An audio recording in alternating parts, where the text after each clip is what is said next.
Hello guys, কেমন আছেন সবাই? আশা করি সবাই খুব ভালো আছেন। তো আজকে আমরা যে মুভিটি এক্সপ্লেন করতে যাচ্ছি, এই মুভিটির নাম Life Free or Die Hard. মুভিটির IMDb রেটিং 7.1 আউট অফ 10। তো সিনেমার শুরুতে আমাদের দেখানো হয় একটি ছেলে কোনো একটি সার্ভারের পাসওয়ার্ড হ্যাক করছে এবং সেই কোড একজন মেয়েকে পাঠানো হচ্ছে। আর ছেলেটি বলে আমার পেমেন্ট, তখন মেয়েটি বলে ডেলিভারি হচ্ছে এবং ছেলেটি আরো বলে তোমার ভয়েসটা কিন্তু হেভি সেক্সি, তোমার জন্য আর কিছু করতে পারি। এরপর সিন শিফট হয় আর আমরা দেখি একটি ছেলে গেম খেলছে এবং অন্য আরেকটি ছেলে এসে পিসিতে বসে। পিসিতে সবকিছু তার উল্টাপাল্টা লাগে। তখন সে ছেলেটিকে জিজ্ঞেস করে তুই কি আমার পিসিতে হাত দিয়েছিস? ছেলেটি উত্তরে বলে না দেইনি। এটা শুনে সে অনাকাঙ্ক্ষিত ফাইলগুলো ডিলিট করার জন্য ডিলিট বাটনে ক্লিক করে আর সাথে সাথে সবকিছু ব্লাস্ট হয়ে যায়। পরের সিনে দেখানো হয় FBI সাইবার সিকিউরিটি ডিভিশনের হেডকোয়ার্টার। সেখানে সবাই সবার নিজের কাজ করছিল, হঠাৎ সেখানে কারেন্ট চলে যায়, সার্ভার ডাউন হয়ে যায়, মানে প্লাগ আউট হয় কিছু সময়ের জন্য আর কি। সাথে সাথেই সেখানে সাইবার ডিভিশনের ইনচার্জ চলে আসে আর বলে আমাদেরকে হ্যাক করা হয়েছে। সে আরো বলে আমাদের দেশে যতগুলো হ্যাকার আছে সবার লিস্ট আমি চাই আর সবাইকে এখানে নিয়ে আসো। এটা শুনে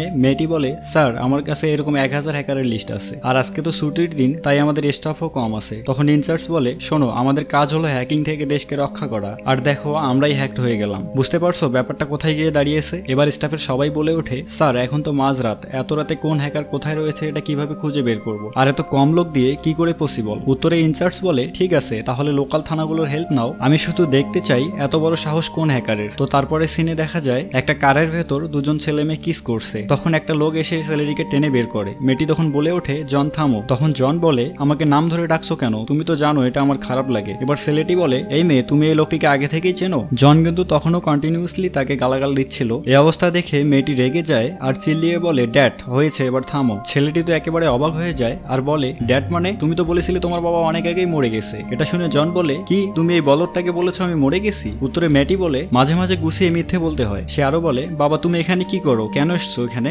জন বলে তুমি আমার ফোন ধরো না কেন? জনের মেয়ে বলে আমি তোমার সাথে কথা বলতে চাই না বাবা। জন জিজ্ঞেস করে কেন কথা বলতে চাও না? এটা শুনে জনের মেয়ে একদম রেগে যায় আর বলে আমি কেন কথা বলি না এটা মুখে বলে শেষ করা যাবে না, এটা বলতে গেলে কাগজে কলমে লিস্ট করে বলতে হবে। এগুলো বলে লুসি সেখান থেকে চলে যেতে ধরে, মানে জনের মেয়ে সেখান থেকে চলে যেতে ধরে। তখন জন বলে লুসি একটু দাঁড়াও, 1 মিনিট দাঁড়াও, আমি তোমার সাথে একটু কথা বলতে চাই। লুসি বলে শোনো বাবা, যদি কখনো কোনো দিন কোনো সময় তোমার সাথে আমার কথা বলার ইচ্ছে করে তাহলে আমি নিজে থেকেই তোমাকে নক করব। এই কথাগুলো বলেই সে সেখান থেকে চলে যায় আর এতে বোঝা যায় জন তার পরিবার থেকে বিচ্যুত। তো এরপর জন বাড়ি ফেরার জন্য গাড়িতে বসে আর তখনই তার কাছে একটা কল আসে। ফোনের ওপাশ থেকে জনের সিনিয়র অফিসার বলে জন FBI থেকে আমাদের হেল্প চাওয়া হচ্ছে, তারা একটা বড় অভিযান করতে যাচ্ছে। এখন তোমার কাজ হলো তুমি পাশের শহর ক্যামডেন থেকে একটা কম্পিউটার হ্যাকারকে ধরবে। ওর ডাক নাম ফ্যারেল আর আসল নাম ম্যাথিউ। জন বলে দেখুন স্যার এখন রাত 3টে বাজে, এ সময় আমি কোথাও বেরোতে পারবো না, এখান থেকে সোজা বাড়ি গিয়ে আমি ঘুমিয়ে পড়বো। এটা শুনে জনের সিনিয়র বলে জন দেখো FBI থেকে বারবার রিকোয়েস্ট করে বলা হচ্ছিল যে ছেলেটিকে ধরতে যাবে সেজন্য অবশ্যই দক্ষ অফিসার এবং সিনিয়র হয়। ছেলেটির কাছে নাকি গোপন কিছু সেন্সিটিভ তথ্য আছে আর আমি চাই তুমি ছেলেটিকে টুক করে তুলে নিয়ে FBI হেডকোয়ার্টারে সেরে আসো। পরের সিনে দেখানো হয় ফ্যারেল মানে সেই হ্যাকারটি বাসায় কাজ করছে। এমন সময় দরজার নক করার শব্দ পেয়ে সে দরজার কাছে গিয়ে জিজ্ঞেস করে বাইরে কে? জন বলে আমি নিউ ইয়র্ক পুলিশ থেকে জন বলছি। ফ্যারেল হাসতে হাসতে বলে ও বুঝেছি তুমি রাস্তা ভুলে গেছো আর এখানে অনেকে রাস্তা ভুলে চলে আসে, তো কোনো ব্যাপার না, আমি তোমাকে এই ব্যাপারে হেল্প করতে পারি। এবার জন বলে আমি একদম রাস্তা হারাইনি, আমি তোমার কাছে এসেছি, তোমার নাম ফ্যারেল না? ফ্যারেল বলে ও বুঝেছি আপনি ফ্যারেলকে খুঁজতে এসেছেন, কিন্তু ফ্যারেল তো এখানে অ্যাকচুয়ালি থাকে না। এটা শুনে জন বলে তুমি কে? সে বলে আমি ডেইজি ডিউক। ফ্যারেল এবার তাকে জিজ্ঞেস করে আপনার আইডি কার্ডটি দেখতে পারি? জন তার আইডি কার্ড দেখায় আর আমরা বুঝতে পারি জন একজন ডিটেকটিভ। জন আর ফ্যারেল যখন এসব কথা বলছিল তখন পাশের রুমের একটি ছেলে সেখানে আসে আর ফ্যারেলকে বলে ফ্যারেল আজকে একটা নতুন মুভি রিলিজ হয়েছে, তুমি কি আমার সাথে মুভি দেখতে যাবে? তার এই কথাতে ফ্যারেলের ইয়েতে বাস ঢুকে যায়, মানে ফ্যারেল তো জনকে অস্বীকার করেছে, সে ফ্যারেল নয়। আর সেখানেই সে ছেলেটি তার নাম ধরে ডেকে তাকে সত্যি সত্যি ফাঁসিয়ে দিল। এবার জন বলে অনেক হয়েছে তোমার সাধুগুড়ি, এবার দরজা খোলো। এরপর ফ্যারেল জনকে ভিতরে ঢুকায় আর জনকে জিজ্ঞেস করে ঘটনা কি, আপনি আমার কাছে এসেছেন কেন? জন বলে তেমন কিছু না, FBI তোমার সাথে কথা বলতে চায়, এখন তুমি চলো আমার সাথে। কিন্তু ফ্যারেল তখন চালাকি করে পালাতে ধরে আর জানালার কাছে যেতেই জানালার ওপাশ থেকে কারা যেন তাকে গুলি করে দেয় এবং তারা দেখতে পায় বাইরে থেকে দুজন লোক তাদের স্নাইপার দিয়ে গুলি করছে। এখানে তাদের সাথে জনেদের অনেক গুলাগুলি হয়। শেষমেশ জন ফ্যারেলকে নিয়ে সেখান থেকে বের হয় আর লোক দুটিকে ফাঁকি দিয়ে পালিয়ে যায়। পথে জন সেখানকার লোকাল থানাকে ইনফর্ম করে এবং ইমার্জেন্সি হেল্প চায়। পরের সিনে সেই লোক দুটিকে দেখানো হয়, মানে যারা ফ্যারেলকে মারতে এসেছিল আর কি, তাদের কল করা হয়েছে এবং কলে সেই মেয়েটি কথা বলে। মানে মুভির শুরুতে আমাদের যে মেয়েটিকে দেখানো হয়, মেয়েটি বলে ওখানকার স্ট্যাটাস বলো। মারতে আসা লোক দুটি তখন বলে সে পালিয়ে গেছে, তাকে আমরা ধরতে পারিনি। এটা শুনে মেয়েটি বলে তোমরা ওখানেই থাকো। আর সে থমাস নামের একটি লোকের কাছে আসে এবং থমাসকে বলে আমরা টার্গেটকে কিল করতে পারিনি, ফ্যারেল এখনো বেঁচে আছে। থমাস তখন সেই ফোনটি হাতে নিয়ে কথা বলে এবং সেই লোকগুলোকে রাগ দেখাতে থাকে। রাগে দুঃখে বলে একটি ছেলেকে মারতে আমি তোমাদের মতো দুজন এক্সপার্ট মানুষকে পাঠালাম, আর তোমরা বলছো মারতে পারোনি। এখনই একটি হেলিকপ্টার ব্যবস্থা করে তাদেরকে খোঁজা শুরু করো, আর খুঁজে পেলে একদম সরাসরি মেরে দাও দুজনকেই। এদিকে জন আর ফ্যারেল গাড়িতে প্রাণ নিয়ে পালাচ্ছিল। দেখা যায় ফ্যারেল প্রচন্ড ভয় পেয়ে গেছে। সে জনকে বলে তুমি এতটা ভয়ঙ্কর, তোমাকে বাইরে থেকে দেখে তা বোঝার কোনো উপায় নেই। আর আমি আরেকটি জিনিস বুঝলাম, তুমি এসব আগে থেকে করতে অভ্যস্ত। তবে একটা জিনিস বুঝলাম না, ওরা কেন তোমাকে মারতে চাইছে। জন বলে গাধা ছেলে, ওরা আমাকে না বরং তোমাকে মারতে এসছে। ফ্যারেল আশ্চর্য হয়ে যায় আর বলে আমাকে কেন মারতে আসবে ওরা। জন বলে ওরা তোমাকে কেন মারতে আসছে এটা তো তোমার জানার কথা, কারণ তুমি ক্রিমিনাল আর আমি তোমাকে ধরতে এসেছি। তো যাই হোক, এরপর আমরা দেখি FBI হেডকোয়ার্টারে ইনচার্জ বলে তখন থেকে এখন অবধি ওরা 7 জন হ্যাকারকে মেরে ফেলেছে। মানে এই মুভির ভিলেন থমাস আর সেই মেয়েটি একে একে দেশের 60টি হ্যাকারকে মেরে ফেলছে সেই সময়ের মধ্যেই। তো তারা কেন হ্যাকারদের মারছে তা আমরা এখনো বুঝতে পারছি না, মনে হয় একটু পরে বোঝা যাবে। যাই হোক, পরের সিনে ভিলেন থমাসকে দেখানো হয়। সে ফ্যারেলকে খোঁজা কন্টিনিউ রেখেছে, মানে থমাসের হেলিকপ্টার টিম অলরেডি বেরিয়ে পড়ছে ফ্যারেলকে খুঁজতে। এদিকে জন আর ফ্যারেল গাড়িতে পালিয়ে বেড়াচ্ছিল সারাদিন ধরে। জন গাড়িতে প্রচন্ড সাউন্ডে রক মিউজিক প্লে করে দেয়, আর এতে করে ফ্যারেলের ঘুম ভেঙে যায়। মানে ফ্যারেল এতক্ষণে গাড়িতে ঘুমোচ্ছিল আর কি। ফ্যারেল বলে এসব কি পাগলা মার্কা গান শুনছো তুমি? জন বলে এগুলো অনেক আগের পপুলার গান। ফ্যারেল বলে আমি জানি এগুলো কি, এগুলো তোমাদের স্বর্ণযুগে একদম অমূল্য ছিল, আর এখনো চয়েসফুল মানুষদের কাছে এগুলো অমূল্যই আছে। সে আরো বলে আমিও ব্যান্ড গানের পাগলা ফ্যান, আসলে ব্যক্তিগতভাবে আমিও ব্যান্ড মিউজিকের বিরাট ফ্যান, আর ইন ফিউচারে আমার একটা ব্যান্ড তৈরি করার প্ল্যান আছে। তো যাই হোক, এরপর আমরা দেখি থমাস তার টিমকে বলে আমরা কি রেডি? তার টিম উত্তর দেয় হ্যাঁ, আমরা এখন ফাইনালি প্রথম স্টেপ শুরু করতে পারি। এতে একটু আন্দাজ করা যায় যে হয়তোবা তারা বড় কোনো ধামাকা করতে চলেছে। পরের সিনে আমাদের দেখানো হয় তারা পুরো দেশের ট্রাফিক সিগন্যাল কন্ট্রোল নিজের হাতে নিয়ে নিয়েছে, আর উল্টোপাল্টা সিগন্যাল দিয়ে দেশের সকল রাস্তায় অ্যাক্সিডেন্ট করিয়ে একদম জ্যাম লাগিয়ে দেয়, এবং সেই জ্যামে জন আর ফ্যারেল আটকা পড়ে যায়। তখন জন ফ্যারেলকে গাড়িতে রেখে পরিস্থিতি দেখতে বাইরে বের হয়। পরিস্থিতি দেখে জন বুঝতে পারে এই জ্যাম এত সহজে খোলার নয়, তাই সে ফ্যারেলকে নিয়ে হাঁটা শুরু করে। ওদিকে হেডকোয়ার্টারে তারা দেখতে পায় শুধুমাত্র রোড ট্রাফিক না, বরং ট্রেন, প্লেন সব ট্রাফিক সিস্টেম বিগড়ে গেছে। আর এটা দেখে ইনচার্জ অবাক হয়ে যায় আর বলে কে করছে এসব। তখনই সেখানে বিষাক্ত গ্যাসের অ্যালার্ম বেজে ওঠে। মানে ব্যাপারটা আপনাদের বুঝিয়ে বলি, মূলত FBI এর হেডকোয়ার্টার হোয়াইট হাউসের ভিতরে। আর হোয়াইট হাউসের সিকিউরিটি কতটা সিকিউর এটা হয়তো আপনারা একটু হলেও জানেন। তো এখানে সিকিউরিটির খাতিরে পুরো হোয়াইট হাউসেই একটা বিষাক্ত গ্যাসের লাইন ইনস্টল করা আছে, অর্থাৎ শত্রুরা যদি কোনোভাবেও ভিতরে ঢুকে পড়ে তাহলে এই গ্যাস থেকে তারা রক্ষা পাবে না। যাই হোক, ইমার্জেন্সি মোডে সেখান থেকে সবাইকে বাইরে বের করা হয়। আর ইনচার্জের মনে এখানে একটু খটকা বাঁধে। সে তার টিমকে বলে এই ইমার্জেন্সি অ্যালার্ম কিভাবে বাজলো একটু খোঁজ লাগাও। ওদিকে থমাস তার টিমকে দ্বিতীয় স্টেপ শুরু করার অর্ডার দেয়, আর এই স্টেপটি ছিল দেশের অর্থনৈতিক ধাপকে এলোমেলো করে দেবার। তো তারা এলোমেলো করার প্রথম ধাপ হিসেবে শেয়ার বাজারকে টার্গেট করে। মানে তারা টিভি চ্যানেলগুলো হ্যাক করে নিয়ে সেখানে ভুলভাল খবর প্রচার করতে থাকে শেয়ার বাজার নিয়ে। এটা দেখে তো পাবলিক মাতাল হয়ে যায়। পরের দৃশ্যে দেখানো হয় জন ফ্যারেলকে নিয়ে সেই হেডকোয়ার্টারে চলে এসছে, আর এই সময় টিভিতে একটা ভুয়ো নিউজ দেখানো হয়। মানে পুরো দেশকে উত্তেজিত অবস্থায় রাখতে যা যা করা দরকার তার সব তারা প্ল্যান করে রেখেছে আর কি, একটার পর একটা করতেছে। এবং টিভিতে সেই নিউজটি দেখে ফ্যারেল বলে ও মাই গড, এটা তো ফায়ার সেল। জন বলে ফায়ার সেল কি? ফ্যারেল বলে এটা 3টি স্টেপে করা একটা সাইবার হামলা। এই হামলার উদ্দেশ্য হলো সকল প্রকার রাষ্ট্রীয় সেবা বন্ধ করে দেওয়া। প্রথম স্টেপের কাজ হলো ট্রাফিক ও মিডিয়া ধ্বংস করা, যেটা তারা অলরেডি করে ফেলছে। দ্বিতীয় হলো দেশের অর্থনীতিকে অস্থির করে তোলা, সেটাও তারা করে ফেলছে। এখন বাকি হলো তৃতীয় স্টেপ। এই তৃতীয় স্টেপে তারা জরুরি সব জিনিস সঞ্চালন বন্ধ করে দেবে, অর্থাৎ গ্যাস, পানি, বিদ্যুৎ। এই জন্য একে ফায়ার সেল বলা হয়, কেননা এটি সবকিছু নষ্ট করে দেয়। জনকে যখন ফ্যারেল এই সম্পূর্ণ ব্যাপারটা বুঝিয়ে বলছিল তখন সেখানে সেই ইনচার্জ আসে আর বলে তোমার এই বকবকানি বন্ধ করো, কেননা এটাকে আমরা ফায়ার সেল হিসেবে এখনো মানছি না। আমরা তখনই এটাকে ফায়ার সেল হিসেবে মানবো যখন তুমি স্বীকার করবে যে তুমি এটাতে জড়িয়ে আছো, এবং আমরা কিন্তু এই সন্দেহেই তোমাকে ধরে এনেছি, কেননা তুমি একটা নামকরা হ্যাকার। জন তখন ইনচার্জকে ধমক দিয়ে বলে ওরা একে মারতে কোনো হিজড়াকে পাঠায়নি, ওরা প্রফেশনাল কিলার ছিল।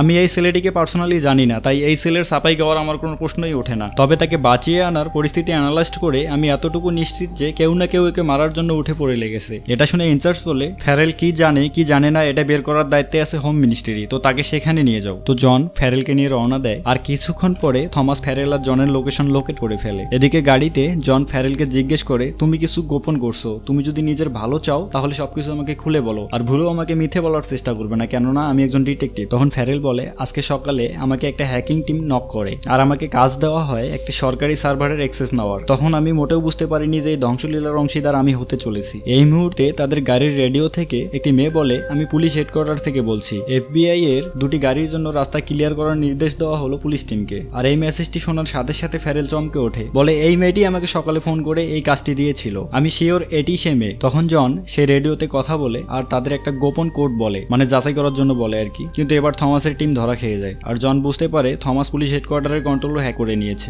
এরপর তারা ডিরেকশন চেঞ্জ করে অন্য পথে যাওয়া শুরু করে, কিন্তু একটু পরেই হেলিকপ্টার থেকে তাদের উপর ফায়ারিং করা শুরু হয়। তবে জন অনেক স্কিল খাটিয়ে সেখান থেকে পালিয়ে যেতে থাকে, কিন্তু হেলিকপ্টার পেছন ছাড়ে না এবং পালাতে পালাতে তারা একটা টানেলে ঢুকে পড়ে। আর জন টানেলের মাথায় এসে গাড়ি ফুল স্পিডে নিয়ে গাড়ি থেকে দুজনে মিলে লাফ দেয় আর গাড়িটি সোজা গিয়ে হেলিকপ্টারে আঘাত করে আর হেলিকপ্টারটি ধ্বংস হয়ে যায়। এরপর থমাস হেলিকপ্টারে থাকা সেই শুটারটিকে কল করে আর জিজ্ঞেস করে কাজ হয়েছে কি। উত্তরে শুটার বলে হ্যাঁ, জন আর ফ্যারেল গাড়িতে ব্লাস্ট হয়ে মরে গেছে। যাই হোক, পরের সিনে থমাস তৃতীয় স্টেপ শুরু করার অর্ডার দেয়। এই স্টেপে তারা প্রথমে গ্যাস এবং নেটওয়ার্কিং সার্ভার হ্যাক করে নেয়। আর পরের সিনে আমরা দেখি থমাসের অ্যাসিস্ট্যান্ট মানে সেই সুন্দরী মেয়েটিকে FBI এর ড্রেস পরিয়ে কোথায় যেন পাঠানো হচ্ছে। তো যাই হোক, এরপর আমরা দেখি ইনচার্জ জনের সাথে ফোনে কথা বলছে। ঠিক তখনই কলটা কেটে যায় আর ফোন চেক করে দেখা যায় নেটওয়ার্ক নেই। এতে ইনচার্জ বুঝে যায় আসলে এটা সত্যিকারের ফায়ার সেল। তখন সে বুঝতে পারে এই অবস্থা স্বাভাবিক করতে গেলে অবশ্যই ফ্যারেলকে দরকার। ওদিকে জন আর ফ্যারেল অনেক চেষ্টা করেও আবার হেডকোয়ার্টারে অব্দি পৌঁছাতে পারে না, তাই তারা দুজনে টিম ছাড়াই কিছু করার সিদ্ধান্ত নেয়। ফ্যারেল তার ফোনে পার্সোনাল নেটওয়ার্কিং সিস্টেম ইউজ করে থমাসের নেক্সট স্টেপের প্ল্যান দেখায়। ফ্যারেল সেখানে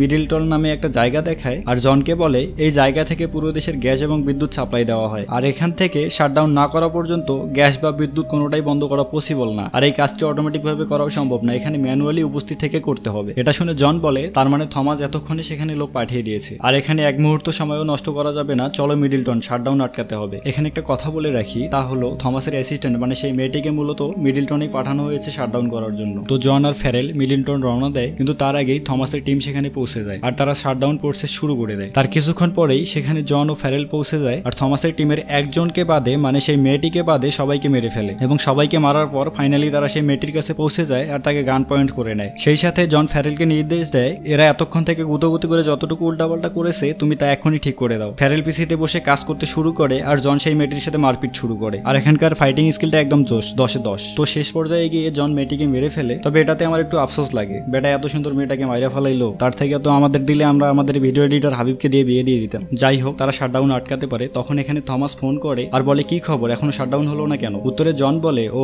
তুমি তাহলে জাপানি মেয়েটিকে কল করেছো, কিন্তু সে তো আর কখনোই তোমার ফোন তুলতে পারবে না, কেননা সে আর এই পৃথিবীতেই নেই। জন আরো বলে শুন হারামখোর, তোর ফায়ার সেল প্ল্যান আমি ভন্ডুল করে দিলাম, যদি ভালো চাস তো এখনই এসব ছেড়ে ইভেন এই দেশ ছেড়ে পালিয়ে যা, আমি আসতেছি তোর ভুঁড়ি বের করতে। এরপর থমাস জনকে উল্টো হুমকি দিয়ে ফোন কেটে দেয়। ফোনটি কাট হওয়ার পর জন থমাসের একটি ছবি কালেক্ট করে আর হেডকোয়ার্টারে ইনচার্জকে পাঠায়। ছবি দেখে ইনচার্জ বলে এই থমাসকে তো আমি আগে থেকেই চিনি, সে তো আমাদেরই এমপ্লয় ছিল, সে আমাদের সাথে অনেকদিন সাইবার সিকিউরিটিতে কাজ করেছে, কিন্তু এর আগের একটা বড় হ্যাকিং এর পর সে বলেছিল আমাদের সিকিউরিটি সিস্টেম আরো আপডেট করা দরকার, কিন্তু আমাদের হেডকোয়ার্টার হেসেই তাকে উড়িয়ে দেয় এবং এই ব্যাপারে বেশি কথা বলাতে তাকে সাসপেন্ড করে দেয়। এরপর থেকেই থমাস নিখোঁজ হয়ে যায়। এদিকে জন আর ফ্যারেল বুঝতে পারে থমাসকে ধরতে হলে আগে তাদের লোকেশন ট্রেস করতে হবে, কিন্তু তাদের কাছে সেরকম কোনো ডিভাইস নেই। তাই ফ্যারেল জনকে নিয়ে তার একটা হ্যাকার বন্ধুর বাড়িতে যায় এবং সেখানে গিয়ে থমাসের লোকেশন ট্রেস করে ফেলে। ওদিকে থমাসও তাদের লোকেশন ট্রেস করে ফেলে। আর কিছুক্ষণ পর আমরা দেখি থমাস জনের মেয়েকে একটা লিফটে আটকিয়ে দেয় জনকে দুর্বল করার জন্য। থমাস তখন জনকে কনফারেন্সে নিয়ে জনের মেয়েকে কল করে আর বলে হ্যালো, আমি ইমার্জেন্সি সার্ভিস থেকে বলছি। তখন জনের মেয়ে বলে আমি লুসি বলছি, আমি একটা বিল্ডিং এর এলিভেটরে আটকা পড়েছি,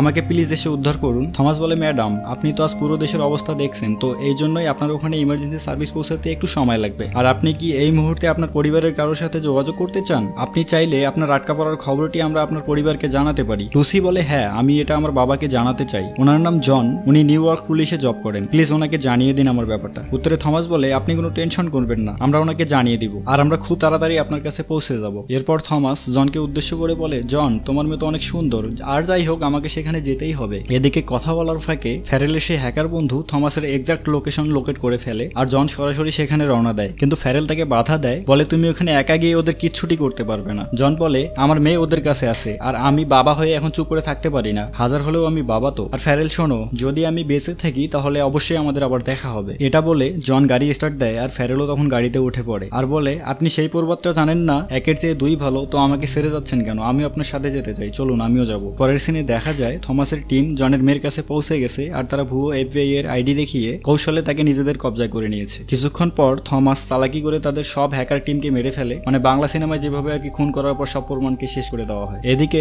জন আর ফ্যারেল একদম ডিরেক্ট থমাসের মেইন সার্ভার কন্ট্রোল রুমে ঢুকে পড়ে আর সব কন্ট্রোল বন্ধ করার চেষ্টা করে এবং তখনই থমাসের লোকেরা এসে তাদের গান পয়েন্ট করে নেয়। তো এরপর তাদের মারপিট শুরু হয় আর ওদিকে ইনচার্জ পুরো টিম নিয়ে সেই লোকেশনের উদ্দেশ্যে রওনা দেয়। অন্যদিকে আমরা দেখি জন থমাসের সাথে ওয়াকি টকিতে কথা বলছে। জন বলে, থমাস ওয়েট ফর মি, আর আমি তোর ডেরাতেই আছি, কিছুক্ষণের মধ্যেই তোর কাছে আসছি। তো এরপর দেখা যায় ফ্যারেল ঘুরতে ঘুরতে একটা রুমের সামনে চলে আসে আর এখানে এসে সে দেখতে পায় তার তৈরিকৃত অ্যাক্সেস কোডটি দিয়ে একটি রুমকে লক করে রাখা হয়েছে। মানে মুভির শুরুতে ফ্যারেল থমাসের জন্য যে অ্যাক্সেস কোডটি বানিয়ে দিয়েছিল আর কি। তো ফ্যারেল সেই লকটি খোলে আর সেই রুমে ঢুকে পড়ে আর সেখানে ঢুকে সে অবাক হয়ে যায়। সে দেখে এতক্ষণ পর্যন্ত হ্যাকিং করে সে যতগুলো সার্ভার হ্যাক করেছে সবগুলো সার্ভারের কন্ট্রোল ওই রুমে। তো ফ্যারেল এখানে ঢুকে সবগুলো সার্ভার থেকে লগ আউট করতে শুরু করে, কিন্তু কাজ শেষ হওয়ার আগেই ফ্যারেলকে থমাসের লোক ধরে ফেলে। ওদিকে থমাস আবার জনকে ফোন করে এবং বলে, জন তুমি আমাকে ভিলেন মনে করছো কেন? আমি তো ভিলেন নই, আমি জাস্ট সরকারকে বোঝানোর চেষ্টা করছি যে সরকারের সিকিউরিটি সিস্টেম একদম হালকা। আমি এর আগে ওই কথাটি তাদের বোঝানোর চেষ্টা করেছি, কিন্তু তারা আমার কথায় গুরুত্ব দেয়নি, উল্টো আমার উপর হেসেছে, তাই আমি সেটা প্রমাণ করে দেখাচ্ছি মাত্র। তখন সেখানে ফ্যারেলকে ধরে নিয়ে আসা হয়, কিন্তু তখনই থমাসের টিম তাদের রাডারে দেখতে পায় তাদের লোকেশন টার্গেট করে একটা ফাইটার প্লেন পাঠানো হচ্ছে। তো তারা তখন করে কি, সেই প্লেনের কমিউনিকেশন সিস্টেম হ্যাক করে আর কমান্ড চেঞ্জ করার প্ল্যান করে এবং থমাস তার পুরো সেটআপ নিয়ে একটা বড় গাড়িতে উঠে